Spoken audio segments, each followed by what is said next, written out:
Hoy día vamos a hablar justamente de la entrada triunfal. Capítulo 21, versículo 1 al 11, vamos a compartir la lectura bíblica en Mateo, capítulo 21, del 1 al 11.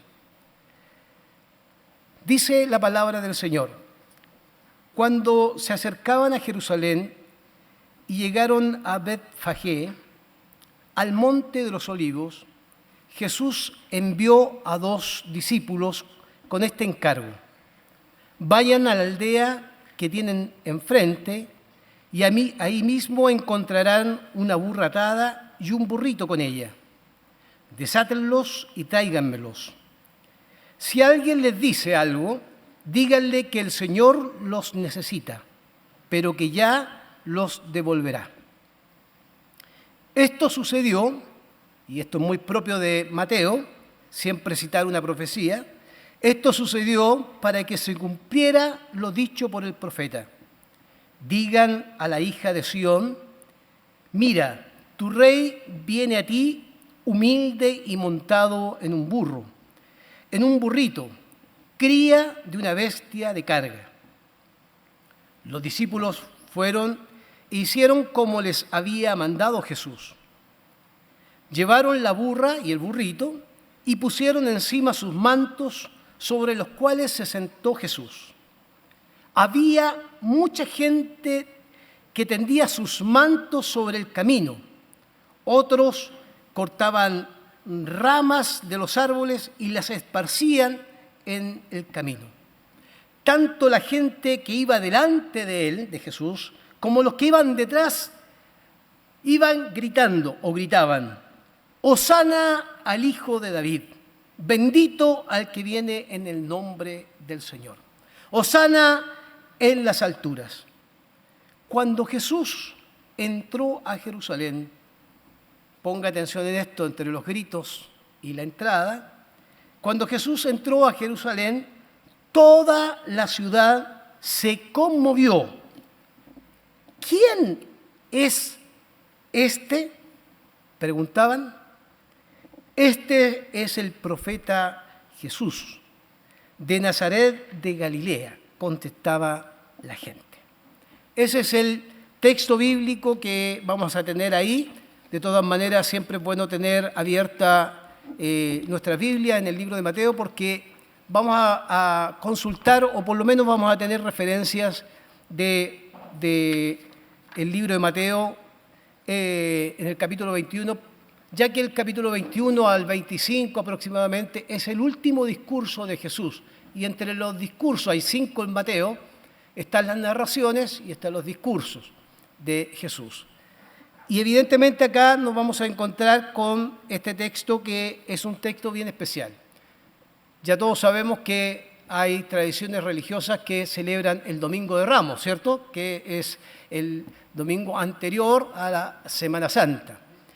Para los creyentes, para los cristianos, el domingo que celebramos la entrada triunfal tiene una carga de mucho significado, y también algunas enseñanzas que este texto nos va a ir dejando.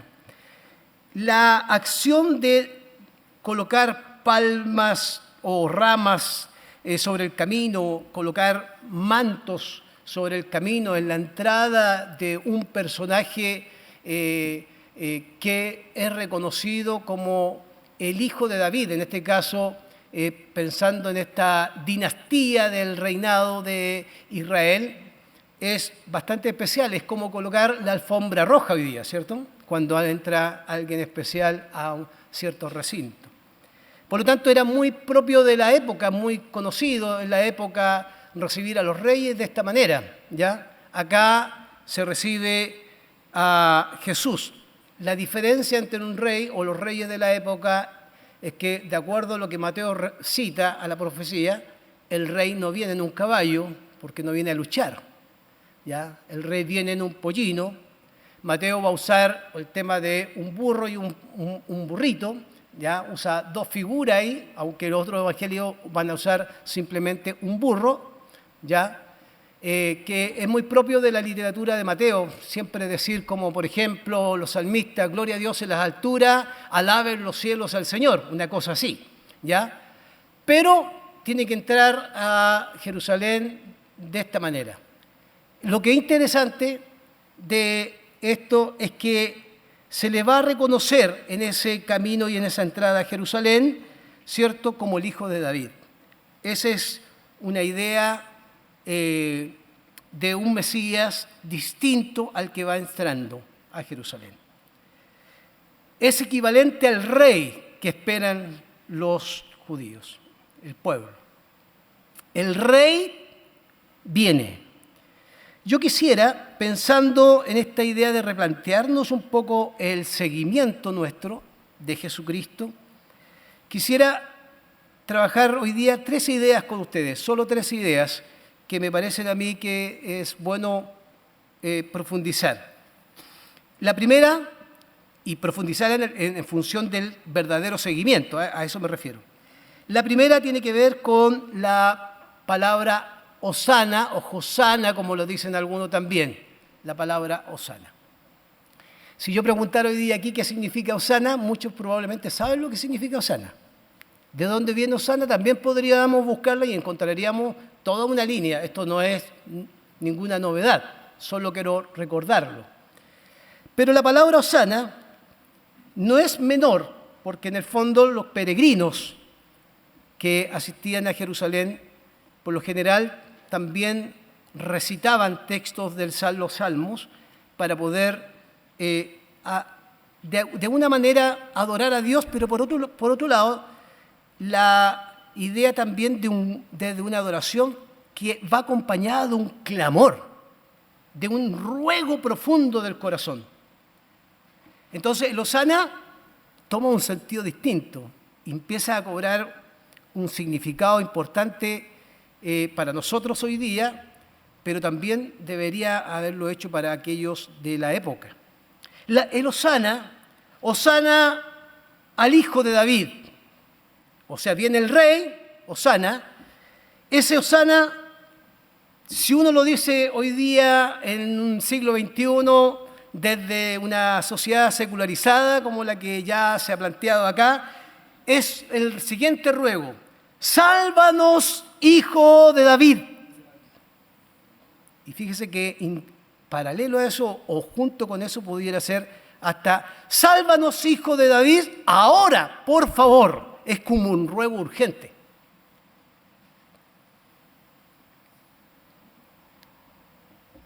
Es una palabra que tiene una carga profunda de necesidad de ser liberado de algo. Recuerden ustedes que ellos están bajo el Imperio Romano, por lo tanto necesitan ser libres, y ellos esperan a un Mesías. Ellos esperan a un Mesías que entre como triunfante para liberarlos de aquella carga, de esa esclavitud. Por lo tanto, lo que van a citar cuando están, porque no lo citan por citar, sino que como buenos judíos están recordando un salmo, el Salmo 118, que está dentro de una línea interesante, que está dentro de una línea de salmos que se lo llama los salmos de Jayel, que es una línea de salmos de redentores, o sea, que son cánticos redentores, que dicen: sálvanos, Señor, te rogamos ahora, danos redención divina. Es un salmo muy, muy profundo, porque son cánticos. Necesitamos tu redención, Señor, necesitamos tu salvación. La palabra Hosana es una transliteración de una palabra hebrea que está en un verbo imperativo, o sea que es sálvanos ahora, ¿ya? Y la palabra es jochía na, que son 2 palabritas separadas en hebreo, tal cual, jochía na. ¿Y qué significa esa palabra? Dice: sálvanos ahora, por favor. Es un ruego que es necesario. Al que viene sentado en el pollino, pero que no viene con espada, se le grita: sálvanos, por favor, redímenos, por favor, como quitan nuestra carga de encima, por favor, hosana al que viene en el nombre del Señor. El Salmo 118, si usted lo quiere buscar en su Biblia, así lo dice: oh Jehová, sálvanos ahora. Esa es la palabra hebrea. Sálvanos ahora, bendito el que viene en el nombre de Jehová. Eso es lo que están recordando los peregrinos de la época. Pero es un ruego que se necesita. Ellos necesitan que el que viene entrando realmente cumpla sus expectativas, las expectativas de salvación. Pero hay algo muy interesante, hermanos, en el relato.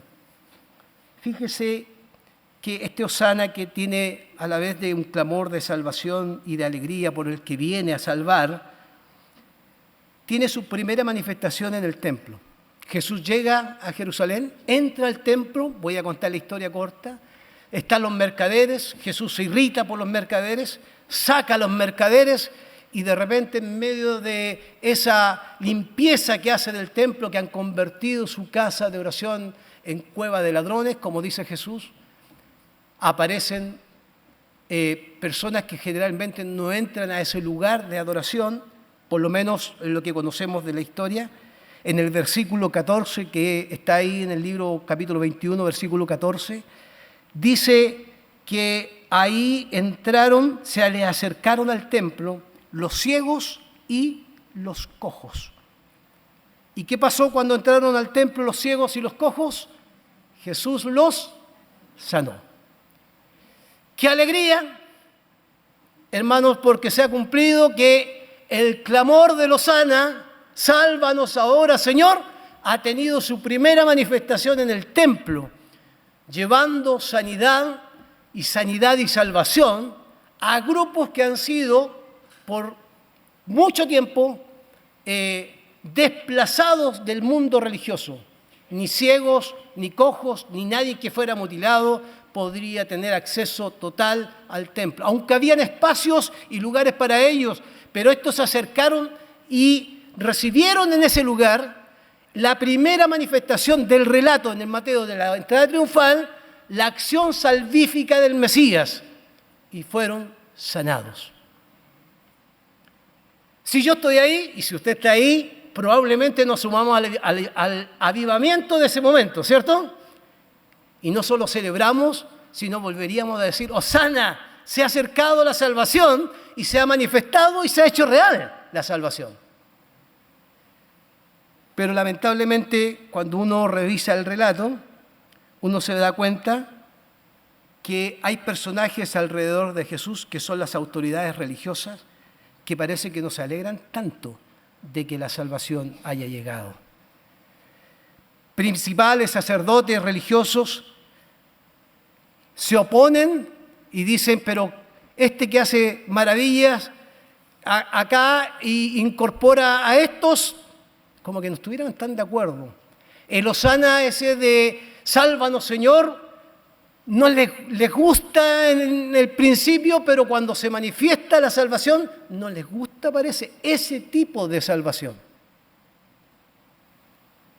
Entonces aparece otro grupito que está relacionado con el hosana que quiero compartir, que es el grupito de los niños, o los muchachos, como dicen algunas versiones.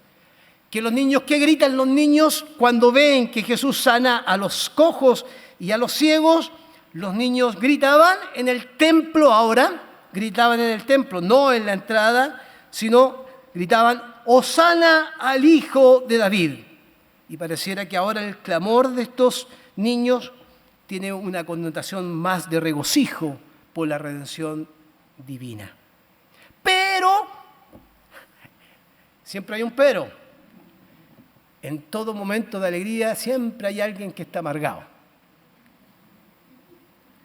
Cuando todos son felices por la salvación, siempre hay alguien que no quiere que sea salvo.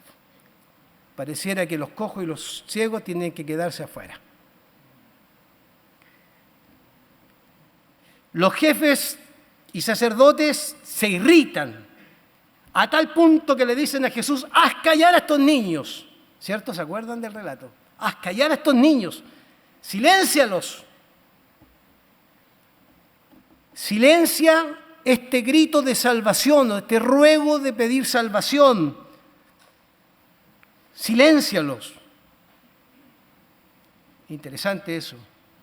La salvación llegó, hermanos, en el momento que Jesús aparece en el templo, pero parece que esa salvación no es la que le gusta a la gente que está rodeando el templo. Hay cosas de Jesús en su camino a la cruz que van a incomodar permanentemente, no solamente a las personas de la ciudad. Van a incomodar a las personas cuando la salvación no es lo que yo quiero que Dios haga por mí. Es más, me atrevo a decir que incluso a veces en nuestras propias iglesias nosotros queremos tener cierto tipo de personas que tengan cierto tipo de conductas, que sean tachadas como las personas correctas para estar en una iglesia. Y aún así esas personas siendo salvadas, no nos gusta que Jesús los toque y los salve. Y si se sienta a mi lado, peor todavía.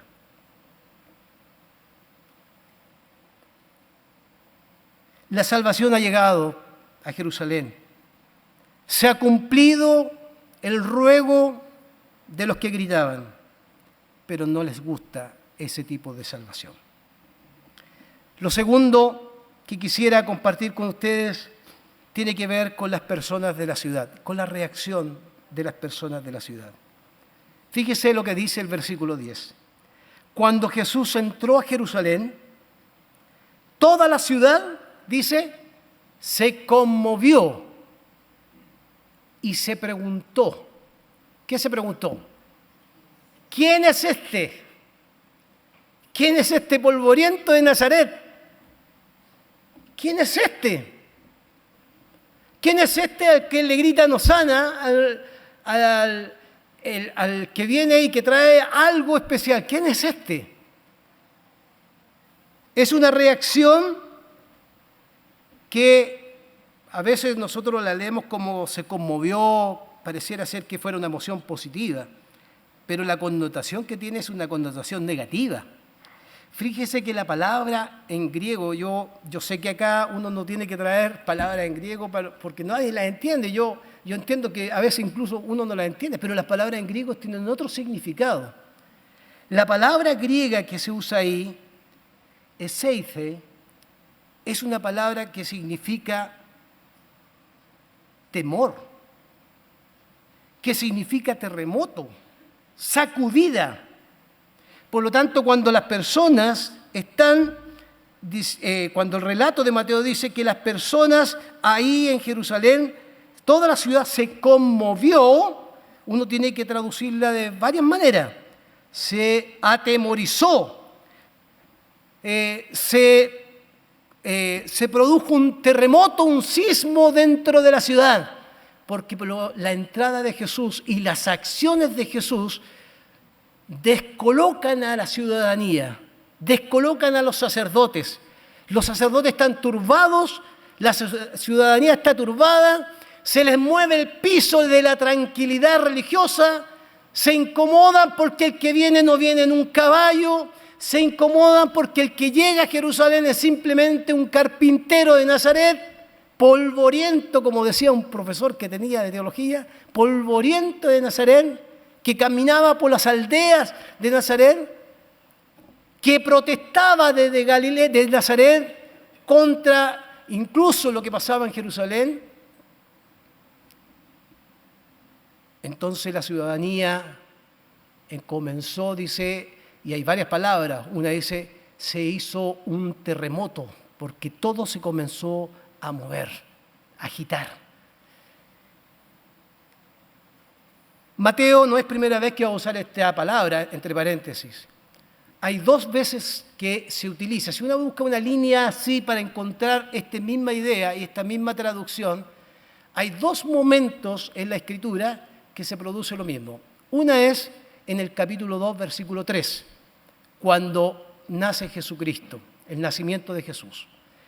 Y la Biblia, o en este caso la palabra griega que se utiliza es tarazo, que tiene que ver con esta idea de temor. Fíjese lo que dice el capítulo 2, versículo 3 de Mateo. Oyendo esto, el rey Herodes se turbó y toda Jerusalén con él. Y la idea es exactamente la misma. Toda Jerusalén y el rey Herodes se produjo un terremoto, se sacudieron, se conmovieron de temor, no de alegría, porque venía al mundo el Hijo de Dios. Y hay otro momento que es al final, uno al comienzo, uno en la entrada de Jesús, y otro momento que es al final, que es otra palabra griega, que tiene que ver también con lo que sienten. Fíjese lo que dice el capítulo 28, versículo 4. Los guardias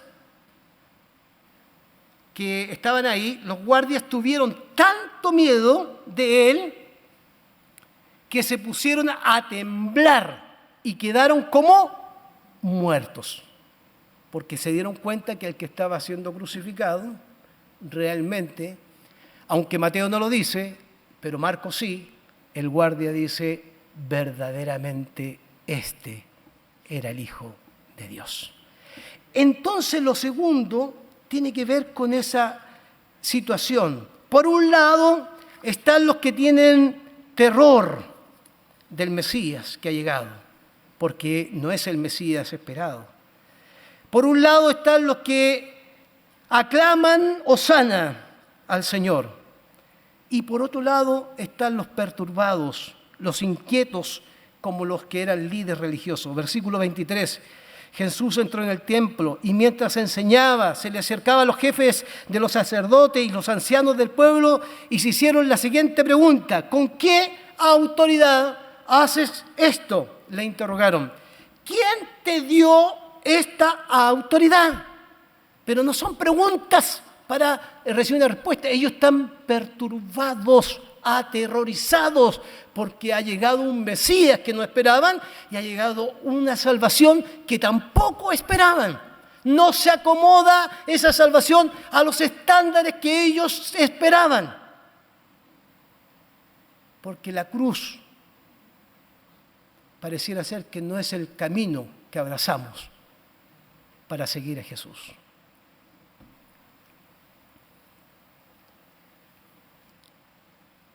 ¿No será que este Mesías también nos incomoda a nosotros, hermanos? ¿No será que sus palabras, sus acciones, su forma de salvarnos, ese camino a la cruz tan doloroso, su corona de espina, sus llagas, su silencio, sus palabras, también nos incomodan hoy día? Y lo tercero que quiero compartir con ustedes es las consecuencias del rechazo. Está el hosana, está el terror que invade a la ciudad y está las consecuencias de ese rechazo. Como no les gusta la salvación que le ofrece Jesús, que es la muerte de cruz, es la renuncia como una propuesta de seguimiento para los discípulos, pero también para la ciudadanía, llega a ser poco atractiva. Entonces Jesús va a utilizar, o Mateo en este caso, la maldición de la higuera. ¿Se acuerdan del relato de la maldición de la higuera, cierto? Jesús maldice a la higuera en un tiempo que no daba fruto, pero la maldice, ¿ya?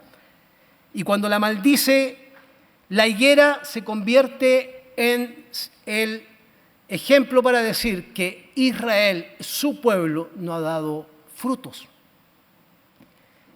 Y va a venir la sentencia, porque los discípulos no van a entender esto, va a venir la sentencia. La higuera representa el pueblo de Dios.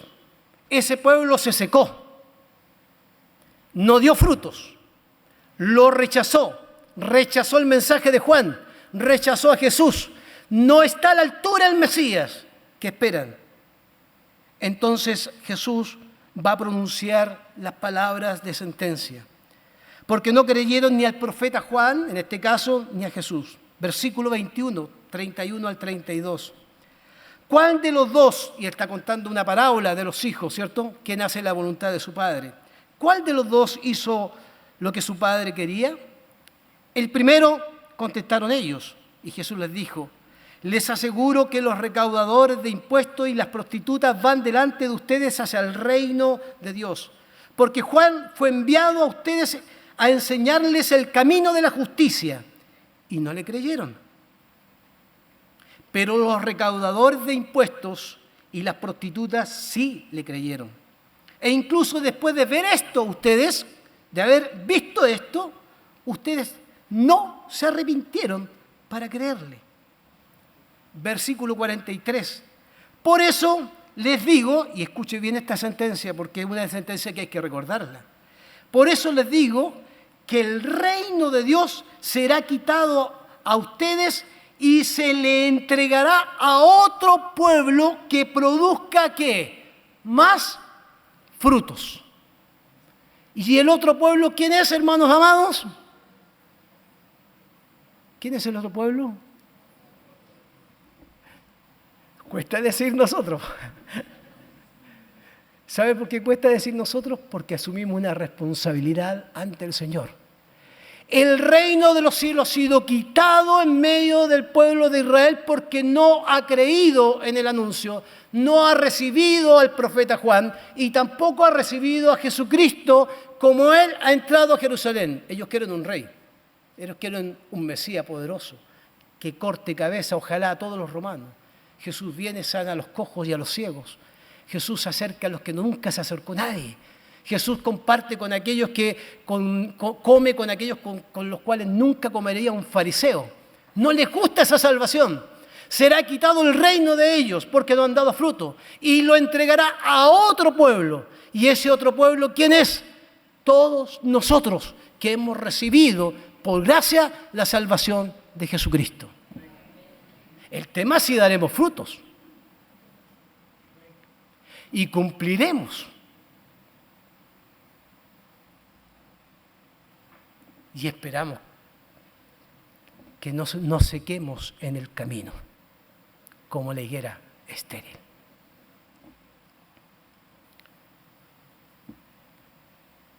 Es una afirmación contundente de Jesús, incluso dolorosa. Una consecuencia que tiene que ver con el rechazo del que viene en el nombre del Señor. No han sido capaces de leer la profecía adecuadamente. La razón de este rechazo es su incapacidad de no conocer a ese Mesías. Fíjese que es muy interesante esto.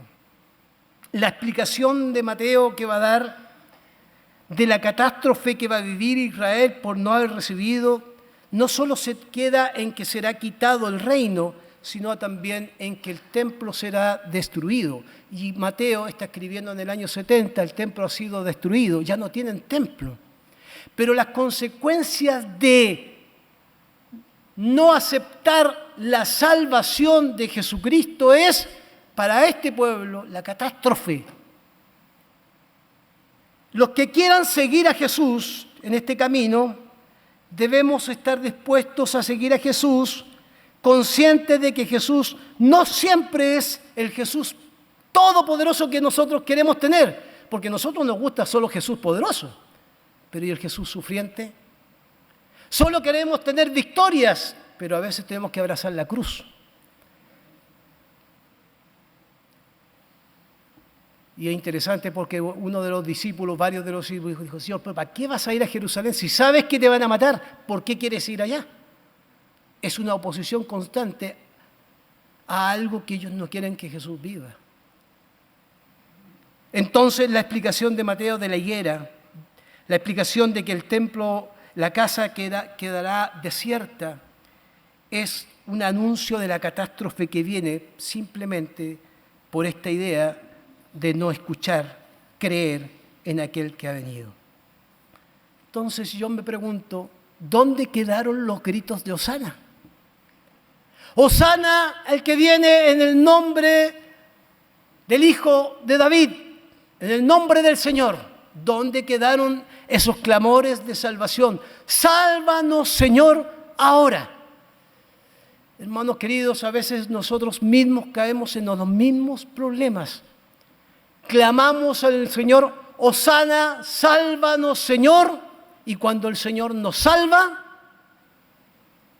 no nos gusta esa salvación. ¿Sabe por qué no nos gusta? Y lo voy a decir así, a todos nosotros a veces, voy a generalizar, por supuesto, porque esa salvación implica un llamado a la renuncia, implica abrazar la cruz. ¿Sabe que esa salvación implica servir a otros? No solo al Señor, servir a otros. Y a veces queremos nosotros que nos sirvan a nosotros, cuando el mismo Señor nos dio ejemplo. No he venido a ser servido, sino que a servir a otros. Entonces a veces nuestro canto se queda en el canto o se queda en el grito de júbilo. Sálvanos, Señor, hosana, Señor, sálvanos. Pero cuando nos salva, ¿cuál será la respuesta nuestra a aquel que ha venido a darnos salvación? Cierro simplemente con preguntas o reflexiones finales. ¿Gritaremos nosotros hosana hoy? Mientras dure Semana Santa y cuando termina Semana Santa, ¿volveremos a crucificar a Jesús? ¿Y lo dejaremos en el rincón de nuestros corazones o en el rincón de nuestra casa y nos olvidaremos para siempre? ¿Gritaremos hosana y caminaremos hacia Jesús conscientes de que caminar y servir significa renuncia permanente? Cada vez que yo sirvo y sirvo al Señor y cada vez que yo sirvo a los demás, significa renunciar. ¿Nos atrae solo el Jesús que hace milagros? Porque hay un Jesús que se para de la mesa, toma una toalla, se sienta y lava los pies de sus discípulos. Qué lindo es ese Jesús.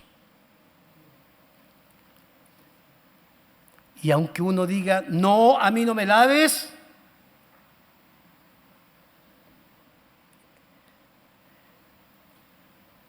dejaremos que el Señor actúe como Él quiere actuar y no como nosotros queremos que actúe. Él tiene su forma de actuar.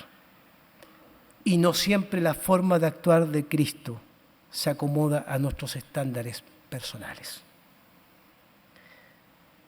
No cometamos el error de un hombre que está en el libro de Mateo, que lo encontraron en el camino después que fue arrestado Jesús y le dijeron, mira, tú andabas con Jesús, y dice, ese hombre no lo conozco.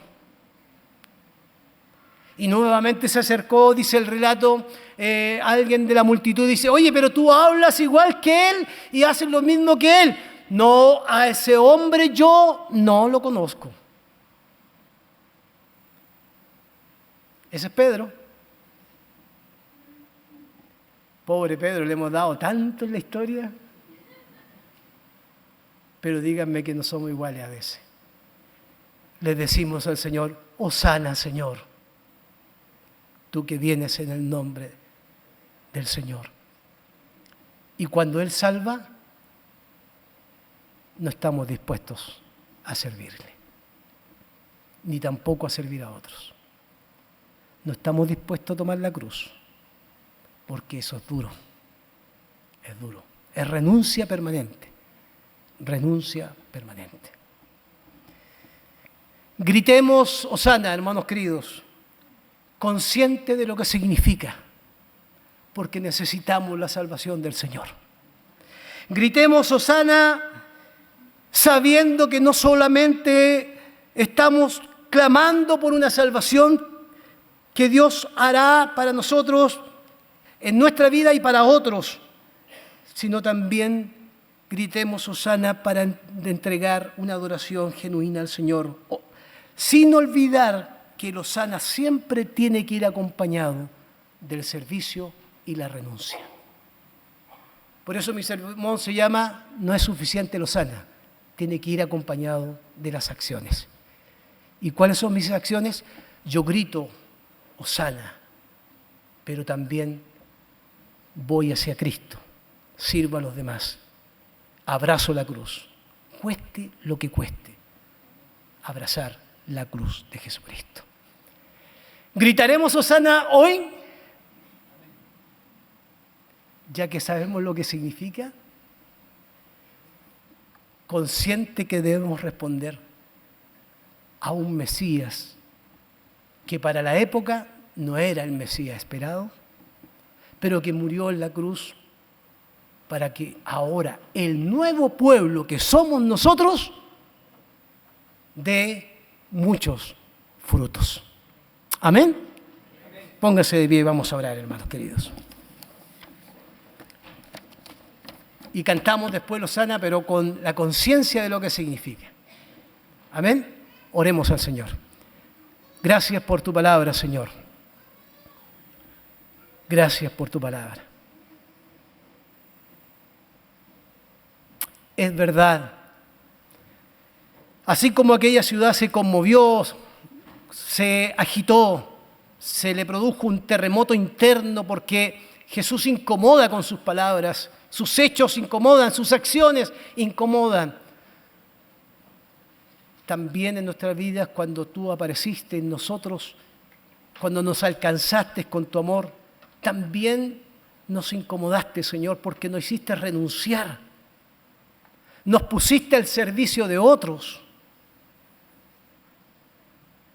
Nos moviste con tu espíritu para poder servirte a ti y servir a las personas, para predicar el Evangelio, para ser discípulos. Y nos sacaste de nuestra zona de confort, de nuestra zona de tranquilidad. Y eso agitó nuestras vidas. Y hoy día estamos desafiados a responder. Has entrado a Jerusalén. Estás haciendo obras salvíficas. Caminas hacia la cruz. Y nosotros hoy día reconocemos que también en nuestra vida existe en nuestro interior un clamor como este: Hosana aquel que viene en el nombre del Señor. Acto seguido de nuestro clamor, estaremos dispuestos a servirte hasta que tú vengas por nosotros, Señor. A dar frutos para no ser la higuera estéril del siglo XXI. A predicar tu palabra para que otros puedan también adorarte y bendecir tu nombre. Gracias por la salvación que hemos recibido, Señor. Entendemos que esa salvación es gratuita, por gracia. Oramos con la convicción de que tú, Señor, en este periodo de Semana Santa, en estos recuerdos, Señor, nos permitirás consagrar nuestras vidas a ti para no dejarte en el rincón olvidado, sino que tú gobiernes todo nuestro ser para que nuestro ser sea el reflejo de tu amor para otras personas. Te lo pedimos, Señor, en el nombre de Jesús. Amén. Amén.